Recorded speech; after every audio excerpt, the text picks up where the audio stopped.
Um, I'll sort of face this direction and sort of face the audience while I do this, but that way at least Alan will be able to see me.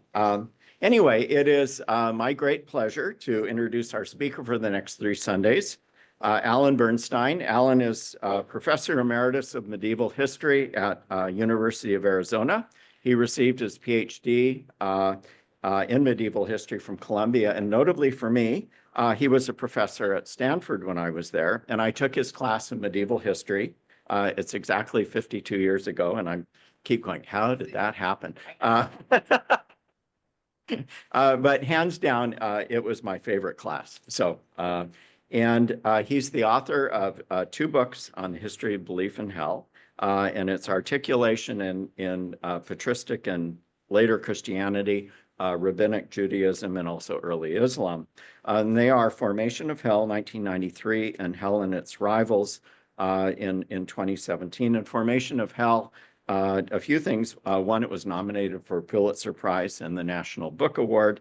And my copy of it is on its way.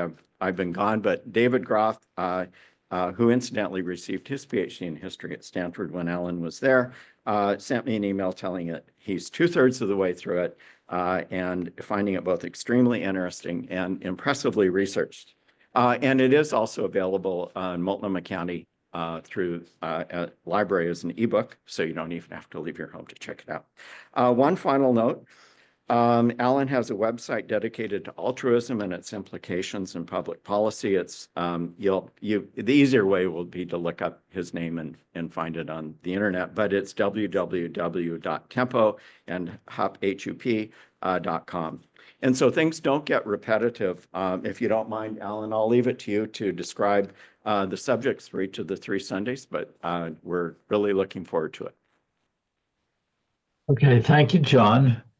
I have to say how pleased, flattered I am that you remembered me after all these years. And when we talked, and I remembered you, and you quoted a line I had said to you that intrigued me very much. And so that part of this experience has been terrific. That you should remember your teacher from way back then. And so that's a real pleasure for me. The other thing I want to say to the audience that in this series of, I guess we have to call them lectures, I'm going to be hopping around because I don't typically lecture on the whole tradition of hell from its, what's the word here, invention to the present. I'm a specialist in the Middle Ages, particularly the European Middle Ages. And so as things get modern, my expertise peters out, but my curiosity and my involvement in the humanities and in politics and philosophy and ethics become involved, as you will see. But this is not going to be a straight history where we go century by century. I guess my thesis is, and I think I should warn you about this, my thesis is that there's a dialogue, an inner dialogue that goes on within the European tradition, involving the ancient Greeks, involving Islam, involving Judaism, Christianity, of course, and the indigenous cultures that Christians eventually overcame in Europe, and all of those have some input in what we would regard as the tradition of the hell or the devil, or notions of law and justice. So, and there's another key word I want to introduce, and that is the word inner. Um, I was reading, I don't remember who, um, and it occurred to me that the most important word I had come across in my studies was not the etymology or the precise meaning of a given term, but its application to ourselves as individuals. And that the key word was inner, our inner hell, our inner devil, our inner sense of right, the conscience, our sense of self. And I don't mean this as an ego uh, obsession. It just seems to orient things in a way that it had not before. And here I want to tip my hat to Joanne Bernstein, my wife, who early in my consideration of whether to focus on hell as a subject of study, and this is decades ago, she brought up the subject of inner hell and said, well, what about that? And it hit me in the head like a hammer. And I've been thinking about that ever since, and it has informed my reflections on the subject for 40 years. So now, when John contacted me to participate in this series, he invited me to give 3 lectures on the devil. And I thought, uh-oh, I don't do the devil, I do hell. And to most people, there's very little difference, but that distinction has allowed me to focus. And now, so I said, well, what I just said to you. And he said, okay, that's 2 lectures, one on the devil, one on hell. What would you like to do for the third? And we debated a little bit, and I came up with the idea of punishment, which for me has been an open door. It's been remarkable because as a medievalist, I've focused not just on the past, but the distant past, and looking at punishment in the US today has given me an opportunity to study the present in a way I never have before. Even my blog, which deals with political questions and the ethics of the positions taken by the various parties with a small p, the individuals in public view. Um, Not even that, it got me focused on the present, the way the study of prisons has. Um, but okay, that's enough of an introduction at that general level. Let's go down a level and look at what's informing this series in my mind. So I'll share it with you. And that is the idea that in a country where the word Christian has taken on such a heavy political overtone, and where the ethics, the Christian ethic, the Judeo Christian morality is believed to inform our aspirations. And indeed, now in a way that wasn't true, say, 20 years ago, I would include Islamic morality in this. And that is if we are monotheists, what is the relationship between the way God thinks as we understand it and the way we think? And so when it comes to studying the devil, the cause of evil, and hell, the ultimate result of evil, uh, are the moral considerations that we apply to our religious systems applicable at all to the human institutions that we have in our society. And so, as I condensed that reflection for this PowerPoint slide, I was reminded of the line in the Lord's Prayer, "Thy will be done on earth as it is in heaven."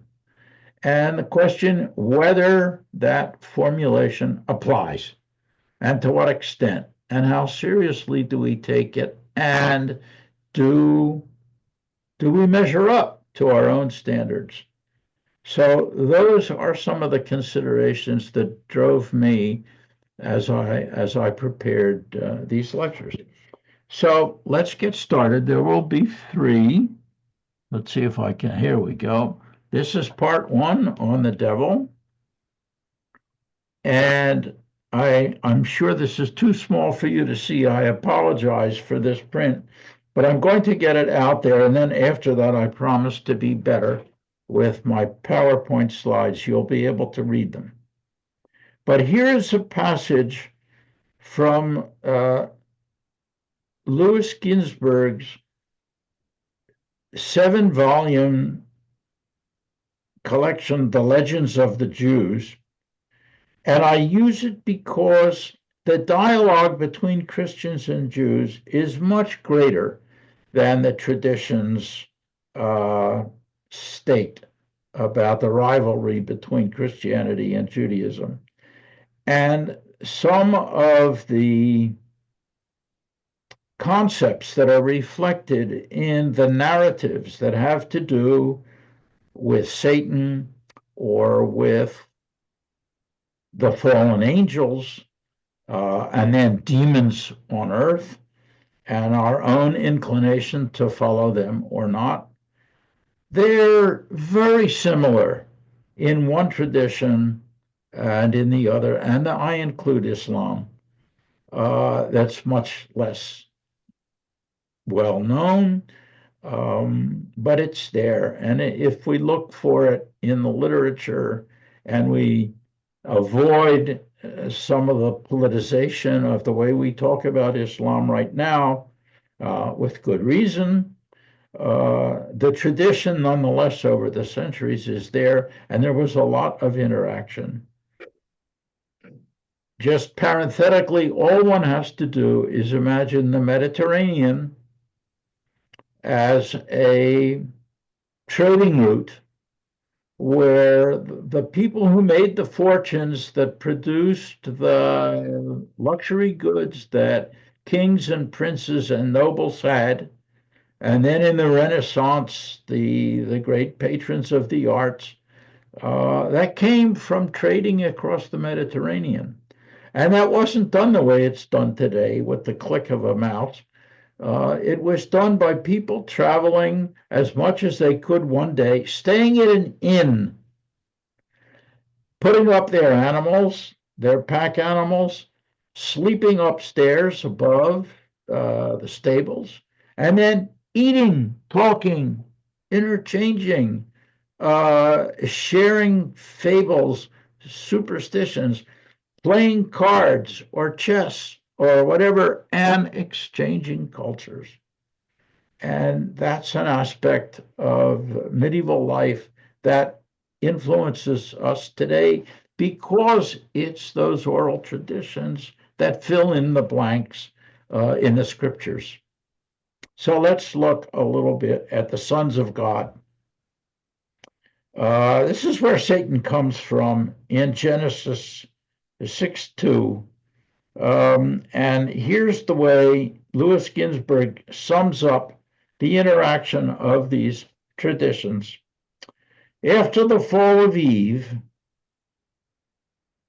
so we're in the Garden of Eden here, Satan, in the guise of the serpent, approached her. That's a euphemism, folks. And the fruit of their union was Cain, the ancestor of all the impious generations that were rebellious toward God and rose up against him. Cain's descent from Satan, who is the angel Samael, he has another name, Satan does. He's also Lucifer, as you probably know. He was revealed in his seraphic appearance. So look at the levels of meaning that are all pulled together in Ginsberg's summary of the folklore as it existed, uh, let's say in the 10th or 11th century, when he's using a Jewish source or a bunch of Jewish sources from this Mediterranean tradition. But Genesis 6:2 refers to the sons of God who took a liking to the daughters of men and left heaven to mate with women, human women. And there's a whole series of mythology about what their offspring, the great giants, what they did in Old Testament times. And but the point is that according to this theory, it was the beauty, the allure of human women who brought the angels down from heaven. It doesn't matter what the cause was. The official cause of the fall of the angels was Satan's pride that he was not as great as God. And so if he couldn't be as great, he was leaving. And he got other angels to leave with him. And that's called the fall of the angels. So there are competing stories. And I think that is one of my chief points. I want to get that across. And each strand of the competition informs different receptors that we have in our own psyches and that we respond to them in our own ways. And this can lead to doctrinal debates, which can lead to slaughter, or they can lead to charitable discussions about the meaning of life and the nature of the heavens, and some really wonderful conversations and literature, as we will see. So here is one of the most dramatic examples of Satan at work, also in the guise of a woman. Women seem not able to escape the stigmatization of evil here. But of course, this is Michelangelo's Sistine ceiling. The fall of, it's called the Fall of Man. I'm not sure what the term for that is now today, but humanity falls when Eve gives in to the allure of the serpent, who is in the book of Revelation, the serpent, Satan, the deceiver of all humankind, and these are all the same being. And what's remarkable about this image is that it shows not just the fall to the temptation, but also the consequence, which is the expulsion from paradise. So there's a picture of Satan at work. Now, here is and I'm sorry, talking about falling to allure. As I did this PowerPoint presentation, I also played with some of the automatic formatting that Microsoft offers. And so you have the blue and gray rectangles. But anyway, we have the serpent in the Garden of Eden. Another place where Satan appears prominent is in the book of Job, and I'll come back to him in a minute. And then we have the authoritative statement in the book of Revelation that calls Satan the ancient serpent, the devil and Satan, the deceiver of the whole world, and the great dragon. So this is myth consolidation, where these different strands of the tradition Where does evil come from? Why do we do these things?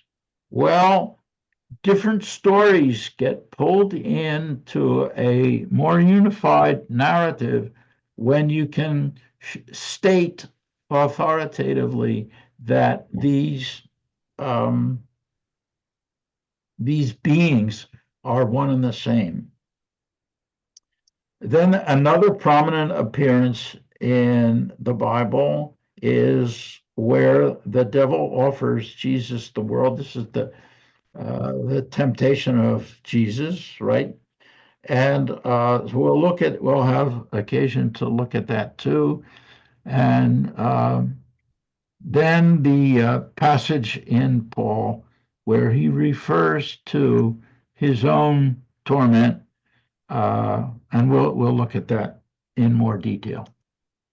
So Job, um, I'm sure you're all familiar with the book of Job, but it's a remarkable book. And everything I've read, and when I've dabbled in the scholarly literature about it, makes it clear that it doesn't fit in the Old Testament in the way other books do. It seems to be a loner. And one of the reasons is because it challenges the justice of God. So if God's justice should be our model as we administer prisons, the question is, what was God's justice? And this is the question of theodicy that we can get very technical about that, but I've saved that for the end. But here you'll see the issue is important. Is God himself just? And so here we see maybe he's not playing fair. So God is gathered with his sons. The Bible says the sons of God are with him. And God says that he's very proud of Job. And Satan asks whether Job is a just man for nothing, because Job is very prosperous. And so Satan, the accuser, says, of course, Job is faithful to you. Look how good you've been to him. Does Job fear God for naught?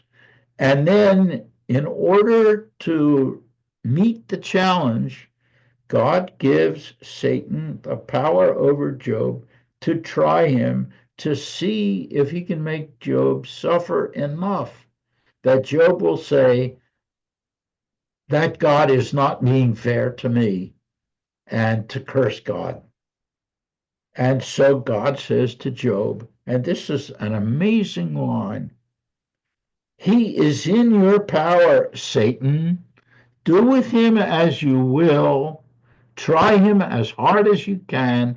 Just don't kill him. Now, is God being fair there?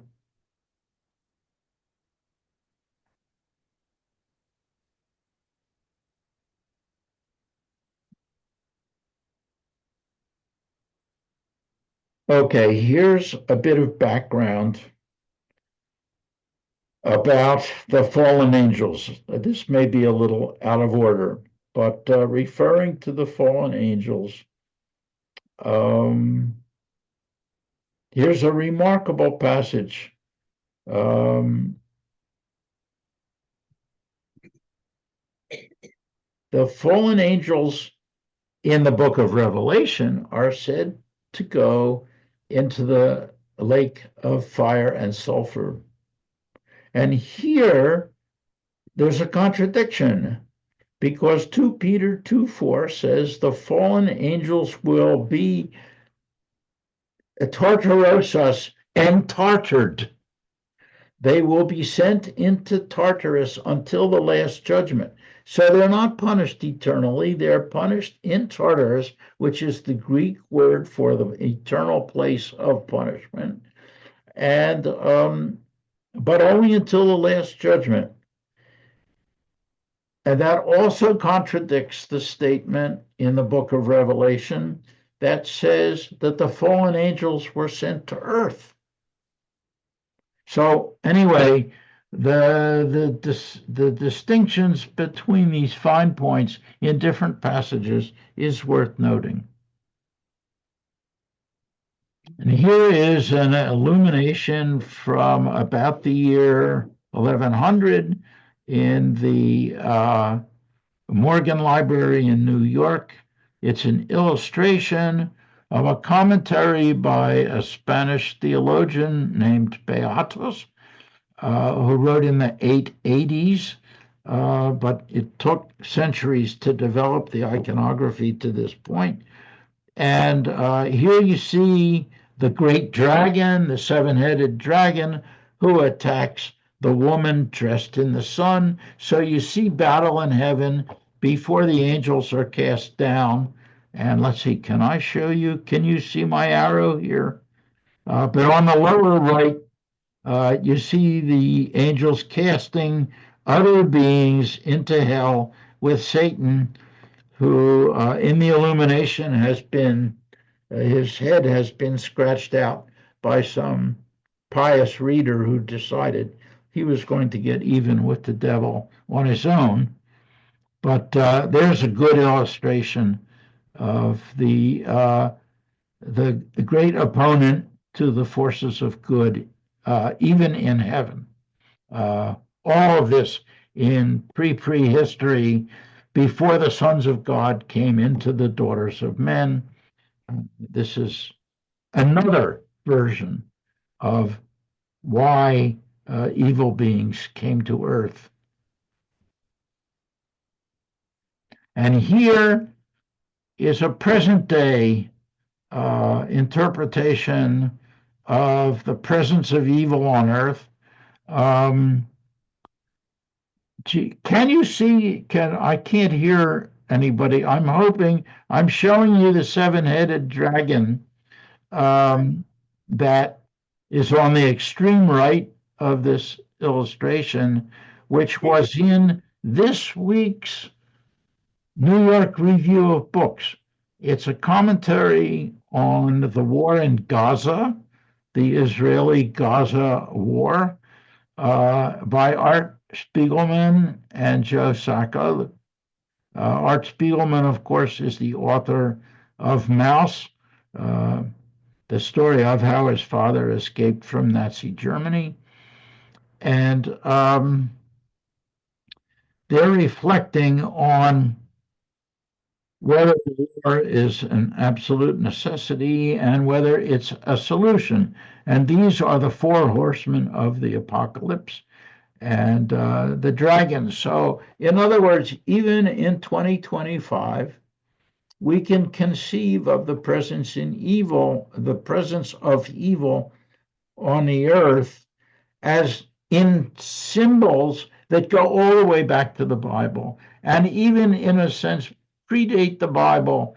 If the book of Genesis 6:2, can refer to the sons of God, some of them falling away from God in order to mate with women as an origin of evil, and similar related symbols that have existed through the Western tradition for centuries appears this week in the New York Review of Books. I find that stunning. And it's an extremely powerful image, in my opinion. Hey, Alan, we can see your mouse pointer. You can see it. Yes, yeah. Oh, good. Thank you for telling me that. Okay, so going back to the review of the appearances of Satan, this is a very powerful one, because when I think of the Satan's trial of Jesus, I get this image that I'm showing you here.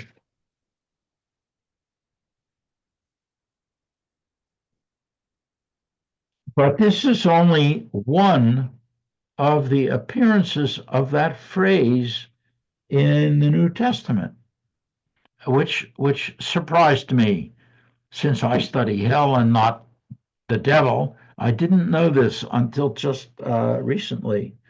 So here is the image that I had. Maybe you folks know differently, but this is where Satan appears to Jesus and offers him various enticements and finally says, "You can be Lord of the world. You just have to do obeisance to me."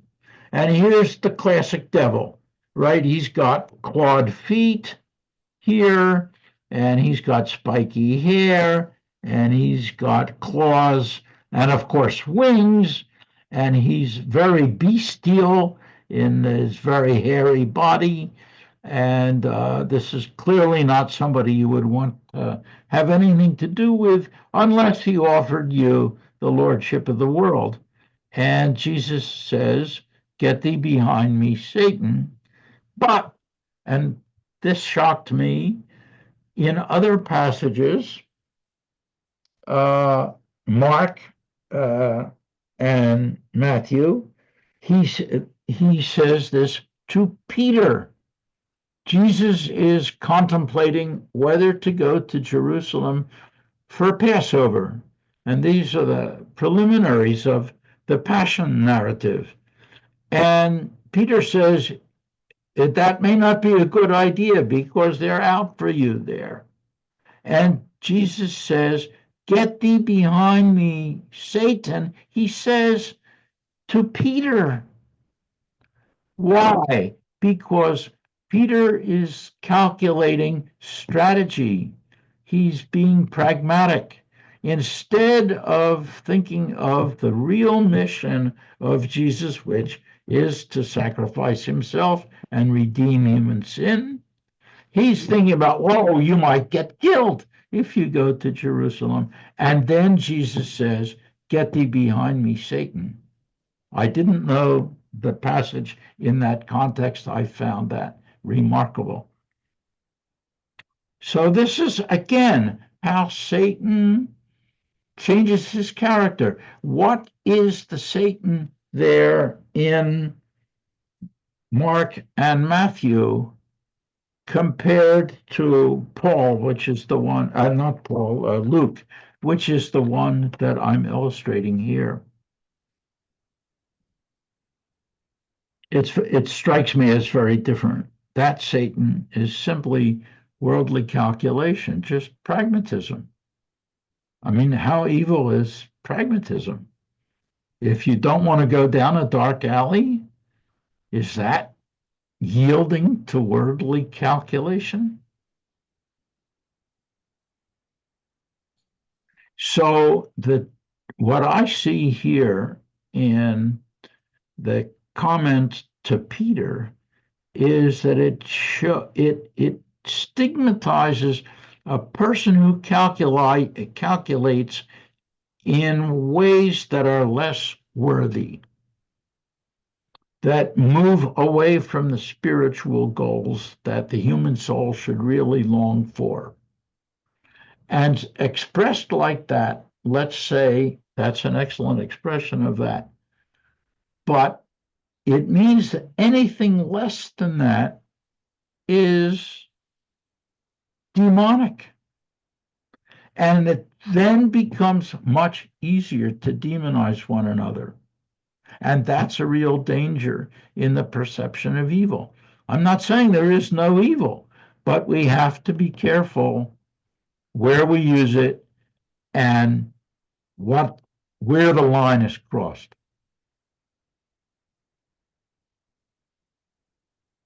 And so here is Paul, a friend I was telling about this lecture series, and she said, "What about the thorn in the side of Paul?" And so here's the passage again. It may be too small for you. 2 Corinthians 12:7. "And to keep me from being too elated by the abundance of revelations," says Paul, who's had quite a few, A thorn was given me in the flesh, a messenger of Satan to harass me, to keep me from being too elated. Now, what is Paul referring to? Yes, he had a vision of Christ, fell off his horse, converted from his Judaism to loyalty to the person who had appeared to him, and becomes the messenger to the people surround the Mediterranean. Why is he worried about becoming arrogant? What is the thorn in his flesh that he calls a messenger of Satan, an angel? That angelos, that is the same word that's used for angels.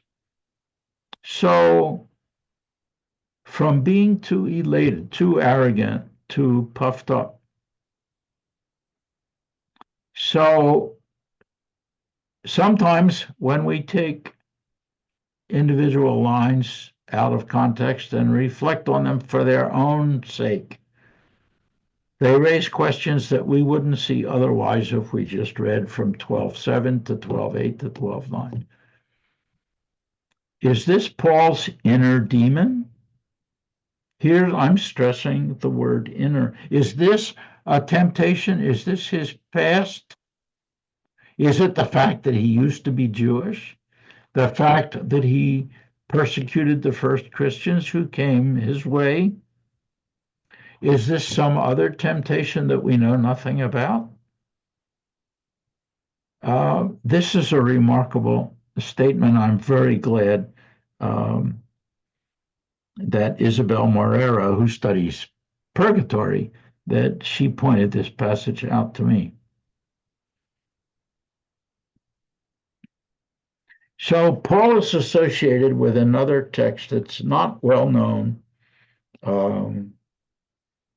As one leaves the study of the Bible and moves into medieval literature, one encounters the Apocalypse of Paul. It is believed the story surrounding it is that the text was found in Paul's house in Tarsus, in the ruins of Paul's house in Tarsus. And so they found this manuscript, they opened it up, and lo and behold, it has to do with what Paul said, what Paul saw when he went, there's a passage in Paul where he says, a person I know was raised to the third heaven, and what he saw I am not to say. And so the narrative behind this text goes in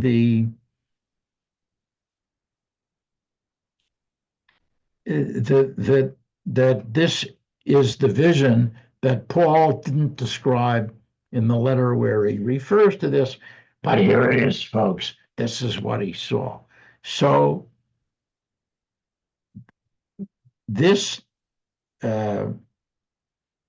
vision tells that, in quotations, Paul saw in heaven a divine court where the individuals, as they die, are brought before God and they're tried.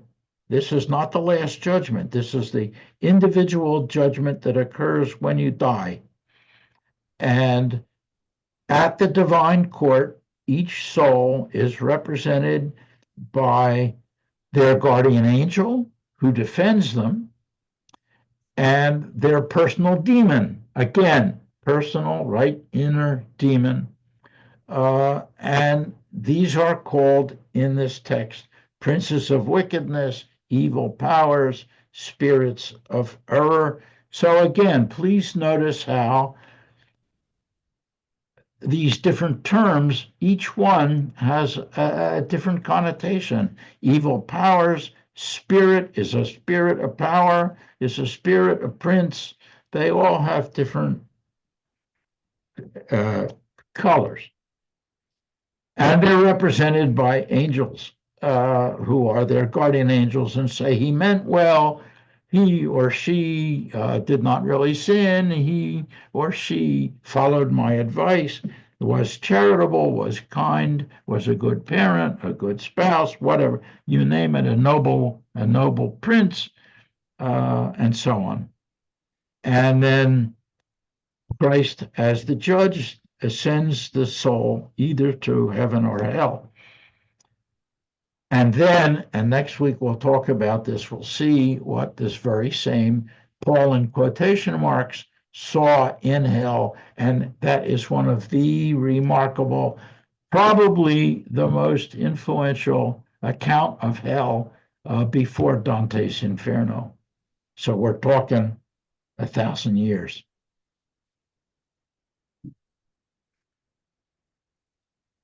This is not a very visible image, I'm sorry, but I hope you can see the real focus here is this is Satan cast into hell, a fallen angel, and he's with other fallen angels, but he is the prince of the fallen angels.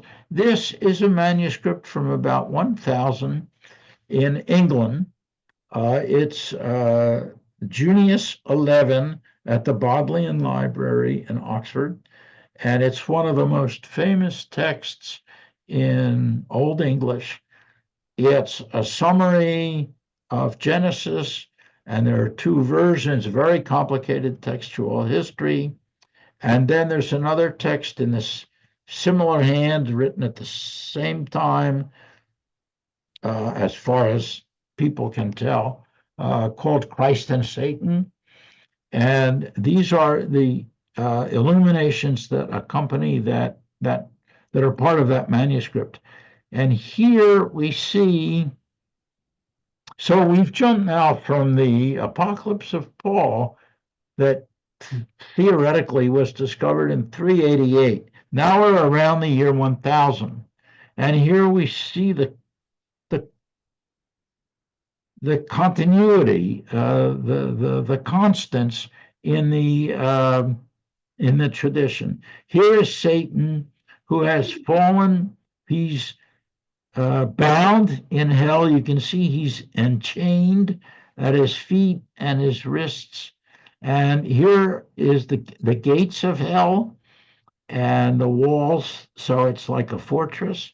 And there's an angel or maybe another manifestation of Satan exiting the walls of hell. And where does he go? He goes into the Garden of Eden, and here is Eve, who should be looking forward, right? But she's looking behind herself and talking to the serpent here. And then she and Adam are leaving the Garden of Eden. So Satan, and this is crucial, even though he's enchained in hell, is able to do evil. He can send his agents out, and they have a really good excursion and manage to cause humankind to sin and lose their status in paradise.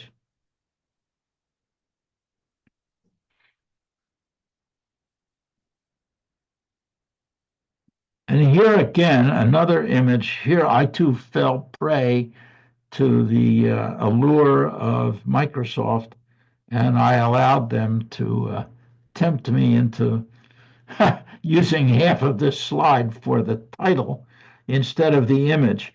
But this is a 15th century illumination of a 12th century text called The Vision of Tundle, a knight who led a raucous nightly life and then suddenly decides he wants to repent. And in the course of his penance, he imagines hell, and this is what he saw. And here again, you see Satan is being punished. He's on a grill uh, where he's being roasted. And so he's entrapped in hell. But at the same time, instead of tempting humans, here he's punishing them. And demons bring souls down into hell, even some of them highly placed clerics. And these details you can't see, I'm sorry, and it is very tiny. It's an illumination, it's a miniature, it's not a big thing.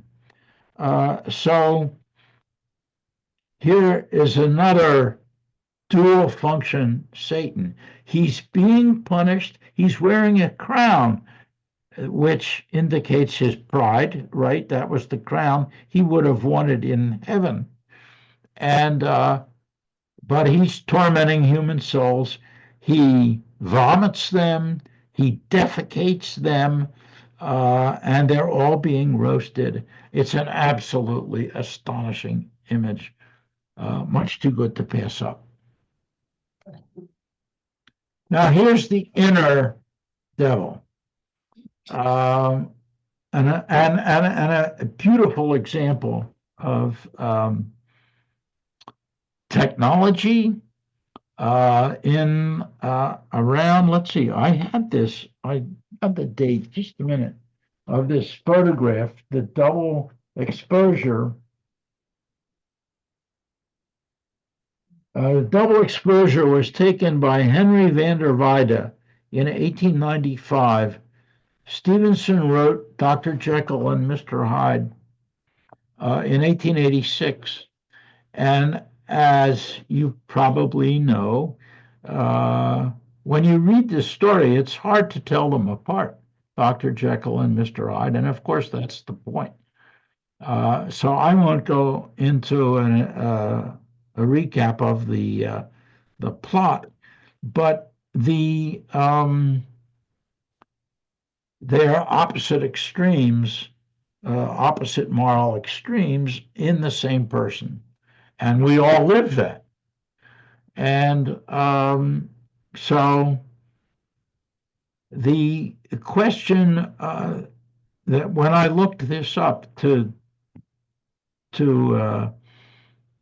enlarge a little bit my perspective on this, there's a reference to some scholarship that suggests that Robert Louis Stevenson may have had a secret gay life, and that the story of Dr. Jekyll and Mr. Hyde was an expression of the tension that he felt between his public and his private persona. And the fear, the reason to keep it private, I'm just underlining here with a roughly contemporary reference to Oscar Wilde, who was open about his gayness and went to prison in 1895. No 19th century historian would consider that contemporary, but for our purposes, in a survey as rapid as this, I'm going to do that. But that I mean, this is an amazing photograph using contemporary technology to represent the two souls in one person. Dante's Inferno. Okay. I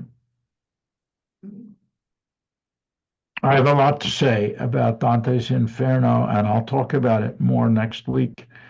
But if we jump to Canto 34, which is the one where Dante and Virgil see Satan, he's frozen in the ice. So Satan suffers. He is helpless. But of course, we know this is the same Satan who, in the Christ and Satan manuscript, the Genesis A and B manuscript from England in the year 1000, he may be helpless, but he can still cause evil. And he does in Dante's Inferno because he has wings. And the wings fan the flames of hell, and they cool the ice at the very bottom of hell, and he chews with his mouth the three traitors who are the worst of all the souls in hell: Cassius, Brutus, and Judas. He is also the hinge of the cosmos, but we can get into that later. Virgil and Dante used the hair on his body. And remember, we saw his hairy body in that Duccio image that I showed you later. So here he is. This is a 19th century Gustave Doré's picture of Satan frozen in hell. How very different from the vision of Tondel, where he's being tormented on he's being barbecued on a grill. Here he is infuriated. There he is stuck, right? His wings are the wind of hell. Here are Virgil and Dante, and these are the various souls from cantos 30 to 33. And but there is Satan just brooding. He's helpless.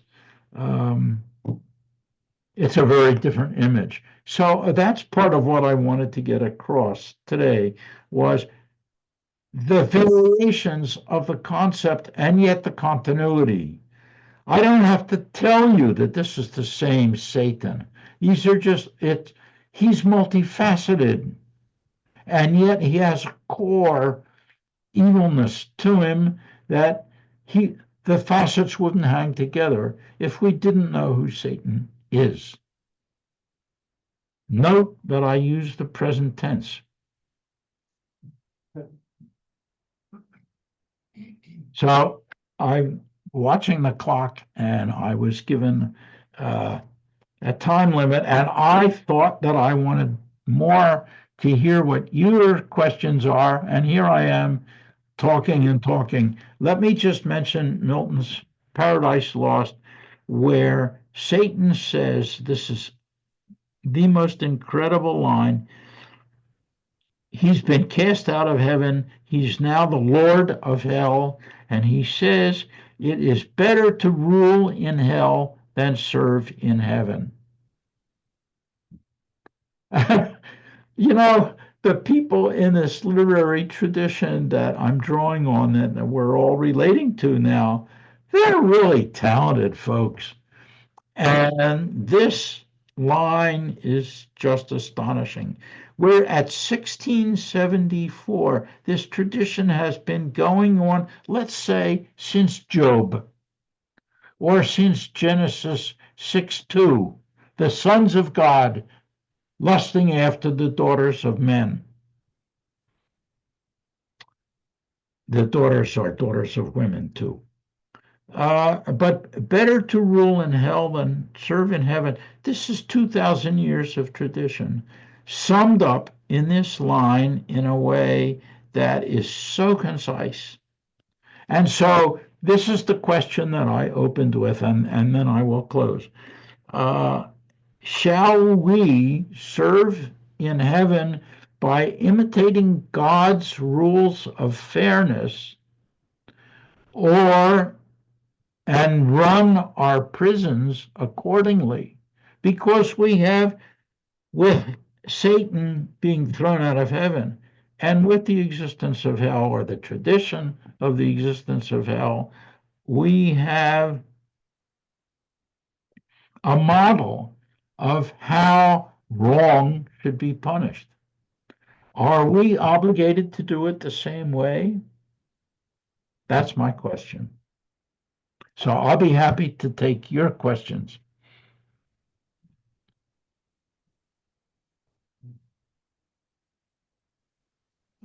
Sure. You've talked of, when this was all written, everybody believes, subscribed to the Flat Earth Society. And so the concept of a three-layered universe was universal, but now we know that the universe is not flat. And our fact is our universe is very, very expansive.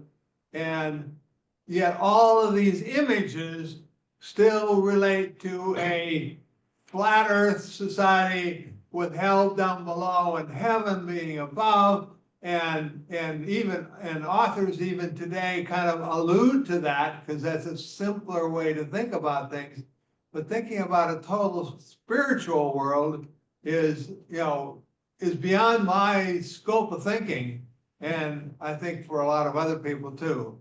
But I think we are clouded in this flat earth society prose that I think really gets in the way of real life. Of course, I agree. This is tradition that I'm sketching for you. And believing it literally is certainly not something I'm interested in disseminating. But I think we have to know the momentum that these traditions bear and impact our own thinking. Now, we can reject them, and believe me, I do. I agree with you completely. I bore my friends when we have dinner parties by raving about how they've discovered not just other galaxies, but clusters of galaxies, right? And how we can engineer genes. So I'm with you totally. And I'm hoping for the benefits of the medical discoveries that will come from this science for myself and for people I love. And so I'm totally with you. But what do we do with our knowledge? Do we use it for good? And when we ask that question, what frame, or I should say, what frames of reference do we use? And is this tradition helpful for that?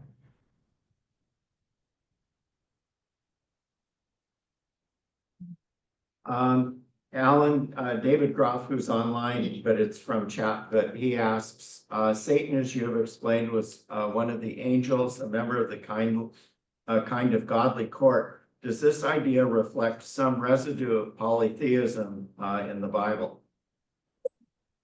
Absolutely, yes, sure. And if you read the Book of Enoch or some of the other literature that was written between the Testaments, intertestamentary literature, you can see that very clearly. And each of the angels has a name, and those names crop up even in the Bible. And yes, I think that I would just say, Phil, yeah, I don't have the authority to say this. What I was going to say was, feel free to explore that. But I think, yes, different angels have different personalities, and there are different traditions about some of them, and they're given different names. Look at Paradise Lost. Um, See who the beings are that Dante meets in the Paradiso, and you will see that each of these spiritual powers has a different or can be related to a different tradition. So I think that's a very rich avenue to explore. I want to go back to Genesis for just a minute. God is outside of time, and yet the Adam and Eve story didn't go very well from, I think, God's point of view. And the second generation didn't go very well either, with Cain killing Abel. Why do you think God went forward with this experiment when God knew that trouble was ahead right from the beginning.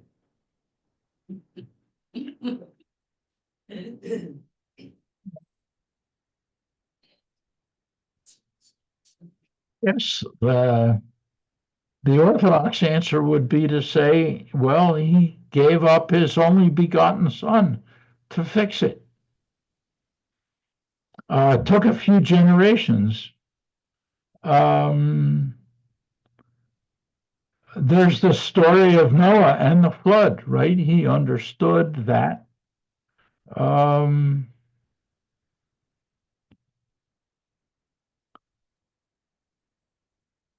I mean, that's a terrific question. That's a question of theodicy.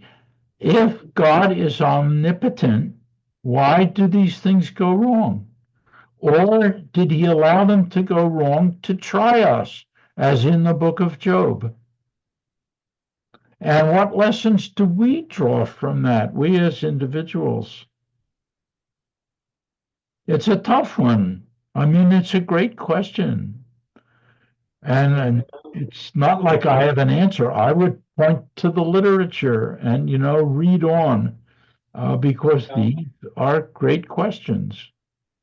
It seems like the only answer that I found is in Job. It says, you can't understand him.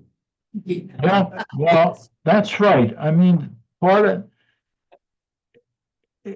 is above human comprehension. And okay, end of story. And we interpret the power that we assume God has as we can. And we write histories and mythologies and poems, and we pray to God to use the power we assume he has to fix things, and he may or he may not. You can read any number of Psalms where the plea goes out, please don't just stand there above the world you created, do something. I'm suffering.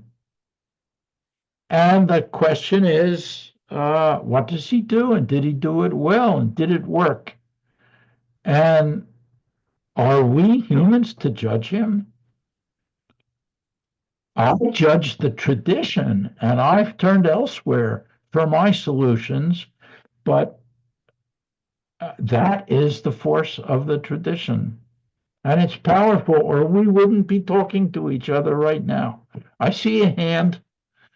Oh, James actually is over on the left, was a little bit first. Okay, Yeah.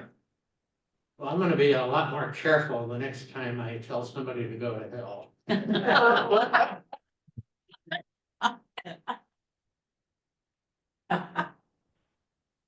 Rabbi Harold Kirshner wrote the book When Bad Things Happen to Good People. It was about his son who died from a degenerative disease. And his conclusion, and correct me if I'm wrong, is that there's evil in this world and that God can't get rid of it, but that God can be with us to make it through it. So given that there is evil in this world, I assume that. And given your presentation and then, that all the symbols, starting thousands of years ago, Dante's Inferno and writings and the art, they sort of take on a life of their own. And I don't know if that's a good thing. It would seem to me that, and if you've done any prison work, everybody in prison is innocent. Somebody may be doing, the devil may. But in my mind, meaning, not the devil, and the focus of Christianity or religion should be on 7 pillars of Islam and 10 commandments.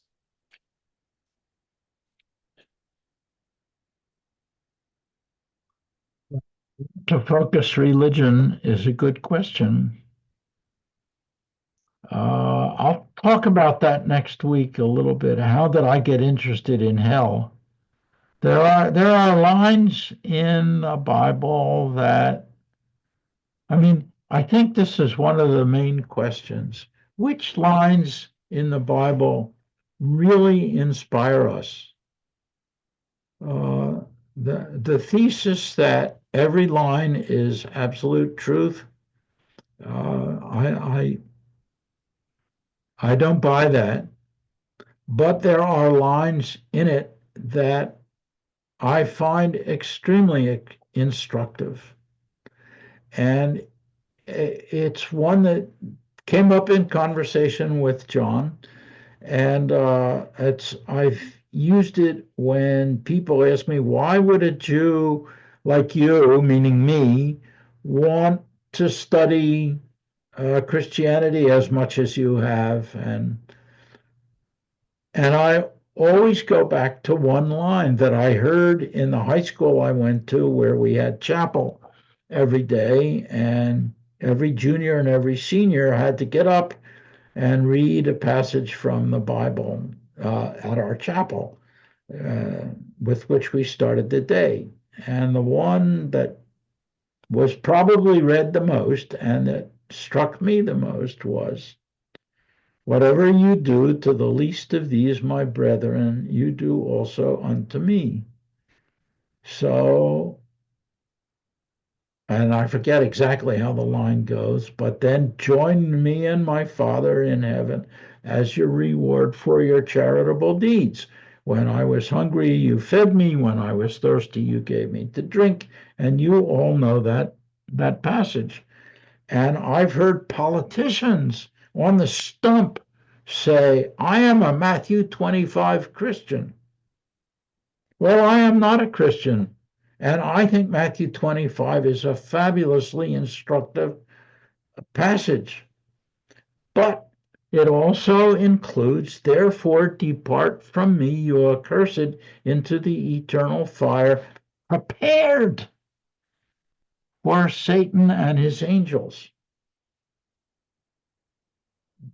So you mean God didn't know that Satan would fall? It says in Matthew that God prepared hell.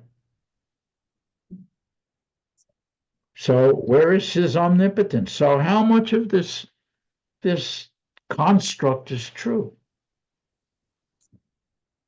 And how much of it is to be admired? Or how much should we modify it? And these are huge questions, and they would cause tremendous fights if said in the wrong environment at the wrong time. We're unfortunately past our time enough, so I probably should stop it here. Just one note, there are the spring brochures for classes, and we will convene next week. But thank you very much, Alan. Thank you, John, and thanks to the audience. Yeah, thank you all.